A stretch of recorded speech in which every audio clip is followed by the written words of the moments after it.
법률을 실현하며 사회적 가치를 창출하고 있습니다. 이러한 공익법인이 그 역할을 다할 수 있도록 돕기 위해 세제와 세정이 어떤 역할을 해야 하는지 깊이 있는 논의가 필요하고 그래서 오늘 포럼이 마련되었다고 생각을 합니다. 세제와 세정은 공익법인의 지속 가능한 발전을 위한 아주 중요한 도구입니다. 적절한 세제 혜택은 공익법인이 더 많은 자원을 확보하고 공익을 증진하는 활동에 전념할 수 있도록 하는 역할을 합니다. 또한 투명하고 효율적인 세정은 공익법인의 신뢰성을 높이고 사회적 신뢰를 얻는 데 큰 도움이 됩니다. 먼저 납세자협회 회장이시기도 한 박헌 서울시대 교수께서 현행 공익법인 관련 법제도와 행정의 기본 내용과 공익법인 관련 주요 쟁점에 대해 아주 폭넓고 깊이 있는 발제를 해주셨습니다. 이번 순서는 오늘 세미나, 오늘 포럼 주제와 관련된 다양한 경험과 지식을 가진 전문가들의 토론을 들어보는 순서입니다. 이를 위해서 6분의 지정 토론자를 모셨습니다. 먼저 토론자분들을 소개해드리겠습니다. 토론 순서이기도 합니다. 이희숙 재단법인 동천 상임 변호사님 모셨습니다. 박민선 아름다운 재단 기부문화연구소 연구위원이시고 회계법인 늘봄의 이사이신 박민선 회계사님 모셨습니다. 다음은 김일석 한국공익법인협회 이사님 모셨습니다. 다음은 황신혜 한국모금가협회 이사님 모셨습니다. 다음은 유호림 경실련 재정세제위원장이자 강남대학교 교수님 모셨습니다. 끝으로 기획재정부 세제실 박지훈 재산세제과장님 모셨습니다. 반갑습니다. 토론은 저희 준비한 시간에 맞춰볼 때 토론자별로 10분을 넘기지 않으셨으면 하는 그런 부탁의 말씀을 드리고요.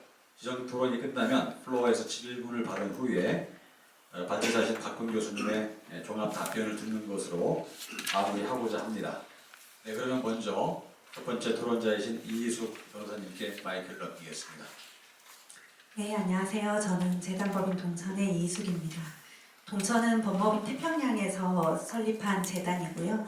저희는 비영리 NPO 법률 지원을 하는 NPO 법센터를 운영을 하고 있습니다. 그래서 많은 이제 공익법인, 오늘 주제가 되는 공익법인들이 이제 여러 가지 법률적인 부분들을 질의하고 같이 또 법제도 개선하는 활동들을 하고 있습니다.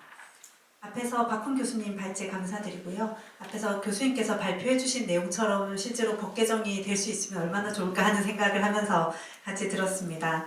저는 이제 그 중에서 부동산 기부와 이제 유산 기부 부분, 그 다음에 이제 주식 기부 관련된 부분 간단하게 의견을 보태도록 하겠습니다. 이제 단체랑 얘기를 하다 보면 이제 취득세, 재산세, 이 부동산 기부와 관련돼서는 이 부분이 굉장히 이제 기부받을 때 장애 요인이다 이런 얘기를 많이 하고 있습니다. 그래서 얼마 전에는 정말 고가의 주택을 이제 기부받은 단체가 실제로 그 기부자의 뜻에 따라서 목적 사업에 사용하고 있는데 뭐 이제 그렇기 때문에 거기에서 수익 사업을 하지 않으니까 사실 수익이 발생하지 않는 상황에서 이제 매년 이제 부과되는 재산세에 대한 부담으로 결국은 이 사업을 종료하고 이 부동산을 팔아야 되지 않을까를 진지하게 고민을 하고 있는 상황입니다. 그래서 실제로 이러한 재산세 관련된 어떤 감면 제도가 이제 촘촘하게 갖춰져 있지 않으면 이 부동산을 이제 기부자의 뜻에 따라서 정말 그 공익 목적으로만 쓴다라는 것이 현실적으로 이제 불가능한 상황이기 때문에 이 부분 좀 반드시 좀 개선이 있었으면 좋겠다라고 생각을 하고요. 그래서 실제로 이런 부분들을 이제 법에서는 뭐 예정을 해서 이제 구체적으로 어떠한 경우에는 감면할 수 있다라고 하고 있지만 현실에서는 그 부분들이 적용되지 않는 경우가 많이 있습니다. 그래서 2020년에는 또 그 지방세 특례 제한법을 개정을 하면서 기존에 이제 적용되던 그런 성폭력 피해 보호시설이라든지 가정폭력 피해자 보호시설 이런 것들이 여기서 이제 감면 대상에서 누락되면서 실제로 운영에 굉장히 이제 어려움이 호소가 됐고요. 그래서 이런 문제를 이제 제기하고 열심히 이제 입법 투쟁을 해서 실질적으로 그 이외에는 또 법이 바뀌어서 이제 감면 혜택을 받을 수 있게 됐습니다. 그러면 이런 형태로 계속 반복해서 할 수는 없기 때문에 앞에서 이제 발제자님께서 얘기해 주셨던 것처럼 좀 공익법인, 세법상 공익법인에 대해서 좀 포괄적으로 감면하는 혜택으로 좀 방향이 바뀌었으면 좋겠다라고 생각을 하고요. 그렇게 했을 때 조금 뭐 남용의 우려가 있지 않겠냐라는 그런 걱정들도 있으시지만 실제로 공익법인에 대한 세제 의무가 굉장히 이제 관리가 강화되어 있기 때문에 그 부분을 감면받기 위해서 공익법인을 이용한다라는 것은 조금 생각하기 어려운 지점들이 있는 것 같습니다. 네, 그다음 최근에 그런 직접 사용에 대해서 관련된 판례가 있어서 간단하게 넣었는데요. 이 부분은 또 시간 관계상 생략을 하고 한번 읽어봐 주시면 좋을 것 같습니다.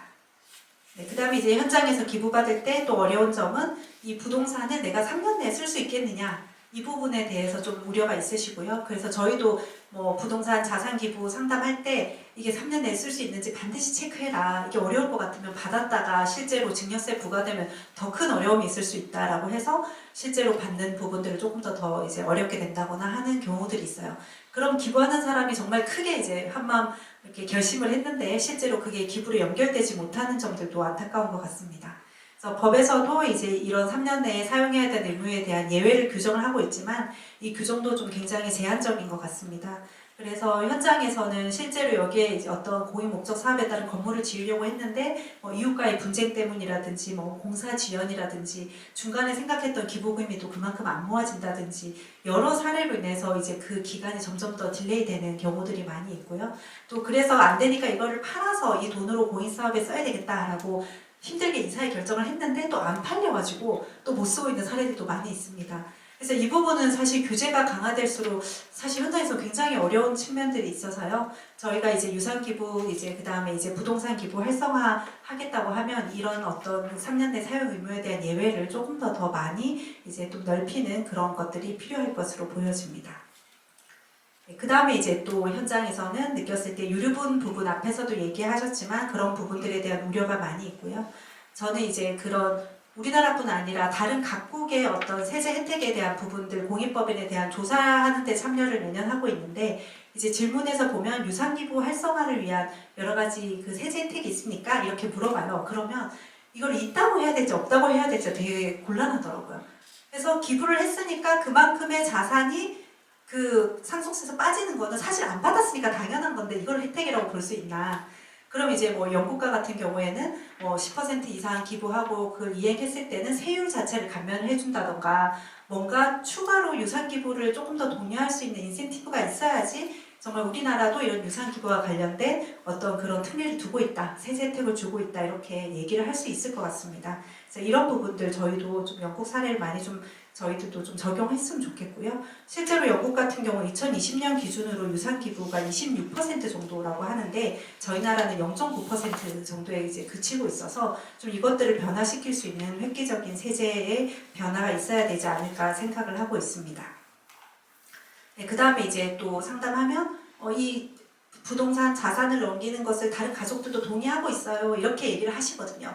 근데 동의를 하더라도 실제로 사망 시에는 이 부분에 대해서 나중에도 유류분 청구하면 또 대상이 될 수 있어요 라고 저희는 답변하는 입장에서 이런 리스크를 지기를 또 힘들어하는 그런 공익법인들도 있습니다. 그래서 사전에 또 그런 동의 절차, 그 다음 유류분 포기 절차 부분을 또 뭐 개인 간에 하는 건 좀 우려가 있다라고 생각하면 법원을 통해서 포기하는 것도 예외적으로 인정하는 것도 제도적으로 고려해 볼 수 있을 것 같습니다. 네, 이상으로 이제 부동산 기부 말씀드렸고요. 이제 주식 기부 활성화 관련해서 말씀드리도록 하겠습니다. 그래서 최근에 이제 경제인 협회 등에서 이제 주식 기부를 활성화하기 위해서는 조금 더 그 보유할 수 있는 주식 비율을 높여야 된다라는 취지의 입법 운동들을 하고 있고요. 그래서 이제 주장하는 발언은 사실 딱 5%, 10%에 걸려서 그 이상 기부를 못 하고 있다 이런 이제 입장입니다. 미국은 20%고 일본은 50%까지 면세가 되는 것을 볼 때 우리나라 너무 과도하다는 입장이고요. 실제로 최근에 배달의 민족 그 다음에 카카오에서 전 재산의 50%를 기부하겠다 이랬는데 전 재산의 50%가 대부분 주식이고 그럴 경우 우리나라 법상 허용되지 않는 이야기가 되는 거죠. 그러니까 이렇게 우리나라의 어떤 기부 현황 그 다음에 이제 창업자의 기부 마인드 이런 부분들도 이제 많이 바뀌었기 때문에 법제도적인 변화가 좀 필요한 상황이라고 볼 수 있을 것 같습니다. 그리고 특히 이제 변화된 것 중에 하나는 과거에 이제 비판받았던 지점은 그야말로 주식을 기부하고 그 다음에 배당도 하지 않고 그러니까 이제 사용 목적 사업에 쓰지도 않으면서 그다음 이걸 통해서 우회지배만 한다. 그리고 실제로 그렇게 해줬던 사례들이 많이 있고요. 이거에 대한 이제 비판 지점이 있었는데 이제 법 개정을 통해서 이제 배당을 하든 안 하든 5% 이상 보유하고 있는 주식에 대해서는 1% 또 많으면 3%까지 이제 지출 의무가 생기게 됐습니다. 그래서 지금은 이제 무조건 주식 보유 비율이 높아지면 그만큼 목적 사업으로 써야 되는 돈이 높아지기 때문에 이건 충분히 또 변화를 한번 바꿔볼 수 있다라고 생각을 하고요.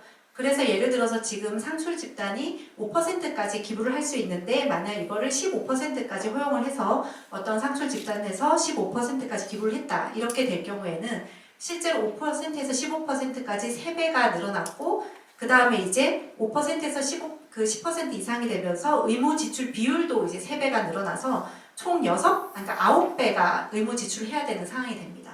그러면 이제 실제로 그전 규제보다는 지출 금액이 9배 정도 높아진다는 것들, 그게 매년 집행된다는 것을 고려해 보면 사실상 이 자산이 상속돼서 상속세를 내는 것보다 실제로 사회적으로 이제 지출되는 비용이 훨씬 더 가치가 커진다라고 계산할 수 있다라고 생각합니다. 근데 이제 또 의문점은 그러면 그야말로 의무지출 사업을 했을 때 이게 정말 공익 생태계와 공익 사업에 잘 쓸지 이제 어떻게 할 수 있겠느냐 이런 이제 비판 지점이 있을 수 있습니다.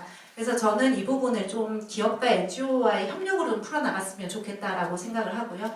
특히 지금 정부 보조금이 이제 대량 이제 축소가 되면서 지금 시민사회 단체들이 굉장히 어려움이 있습니다.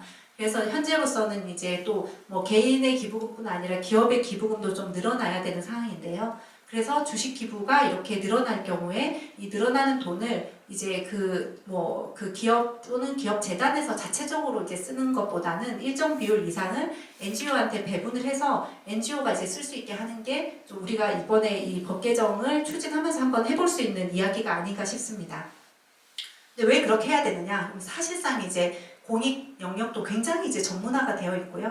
이런 영역에 있어서 뭔가 NGO가 프론티어 정신을 가지고 새로운 분야를 좀 도전해 나갈 수 있도록 기업이 백업하는 그런 문화를 이런 것들로 만들어갈 수 있지 않을까 싶습니다. 특히 이제 최근 들어서 그런 기업이라든지 기업 재단이 직접 NGO를 지원하기보다는 공동모금회를 통해서 하는 경우들이 점점 늘어나고 있고요. 실제로 2022년도에는 이제 6대 기업에서 48% 지출이 사회복지 공동모금회와 대중소기업 재단에 기부되었습니다. 그만큼 이제 기존보다 이제 그 각 영역별로 개별 NGO에 대한 협력이 좀 줄어들고 있는 상황이라고 생각되고요. 이것들을 좀 크게 바꿀 수 있는 패러다임을 한번 이 주식기부 제도 개선을 통해서 만들어 봤으면 좋겠다라고 생각이 듭니다. 네, 그러면은 앞에서 이제 말씀드렸던 것처럼 만약에 이제 주식기부를 활성화하는 경우에는 이제 NGO에 이제 배분하는 비율을 높인다라는 허들을 하나 둘 수도 있고요. 그 다음에 이제 추가로 생각할 수 있는 허들은 실제로 지금 공정거래법상 이제 그 15%가 적용될 때 기본적으로 의결권은 적용되지 의결권을 행사할 수 없지만 3가지에 대해서만 의결권을 행사할 수 있도록 공정거래법에서 규제를 하고 있습니다. 그래서 뭐 임원 선임, 해임, 정관 변경, 합병, 영업량도에 대해서만 행사할 수 있는 것으로 하고 있는데요. 이 어떤 그 규제랑 또 상승세법상 규제가 맞지 않다 이런 측면이 있기 때문에 만약에 주식 보유 비율을 이제 높인다고 하면은 여기 공정거래법상 요건을 맞추는 것도 이제 생각을 해볼 수 있을 것 같습니다. 그래서 방금 이제 제가 말씀드린 안을 정리해서 다시 한번 말씀드리면 만약에 기업이 현행과 같이 10% 이내 또는 상출 집단 5% 이내의 어떤 주식을 그대로 취득 보유하고 있다라고 생각하면 현행보다 달라질 건 하나도 없고요. 만약에 그것보다 더 기부하겠다. 그래서 15%까지 기부하고 싶다 해서 실제로 기부를 할 경우에는 대신 이제 늘어난 그 5% 또는 10% 주식만큼은 의결권이 제한된다. 그래서 임원 선임, 해임, 정관 변경, 합병, 영업량도에서만 그러니까 중요한 의사 결정에서만 그 의결권을 행사할 수 있고 그다음 일상적인 뭐 예결산 등 이런 부분들에 대해서는 의결권을 행사하지 못하도록 제한을 하는 그런 요건을 두고요. 그 다음에 또 그 의무지출 법에서 정해진 1%, 3%의 의무지출 금액 중에서 일정 비율 이상을 다른 공익법인에 재출연하도록 하는 규정을 의무화시키는 방법이 있습니다.